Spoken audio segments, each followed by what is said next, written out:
300 বছরের প্রাচীন ছাগবলি প্রথা নিষিদ্ধ করা হলো বীরভূমের তাঁতিপাড়ায়। বীরভূমের রাজনগর ব্লকের অন্তর্গত তাঁতিপাড়া জেলার বৃহত্তম গ্রামগুলির মধ্যে অন্যতম এই তাঁতিপাড়া গ্রামে প্রায় 10,000 মানুষের বসবাস। তাঁতিপাড়ায় 12 মাসে 13 পার্বণ হলেও এক রাত্রিব্যাপী রক্ষা কালী পুজো মানুষের মধ্যে মেলবন্ধন ঘটিয়ে মিলন মেলার রূপ দেয়। তাঁতিপাড়ার এই রক্ষা কালী পুজো প্রায় 300 বছরেরও প্রাচীন।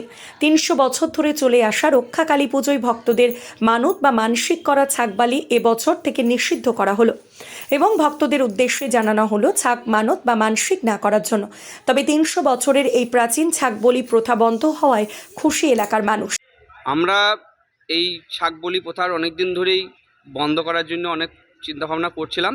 যাক, এবছর আমাদের সর্বসম্মতভাবে কমিটির পক্ষ থেকে এবং সবারই মতামত নিয়েই রক্ষাকালী পুজোয় হাতিপাড়া হাটতলার বারোয়ারি কমিটি এবং সবার জনসমর্থন নিয়েই সম্পূর্ণভাবে প্রাণী হত্যা একদম নিষিদ্ধ করা হলো। তাই জনগণের কাছে, সবার কাছেই এবং ভক্তবৃন্দের কাছে আবেদন যে আপনারা দয়া করে প্রাণী হত্যার জন্য ছাগ মানসিক করবেন না। আপনারা যে কোনো জিনিস মানসিক করুন, কিন্তু ছাগ মানসিক করবেন না, কারণ ওটাও একটা প্রাণ, যাতে কোনো প্রাণ না যায়, সেই জন্য আমাদের এই প্রয়াস। Bureau report, PB news.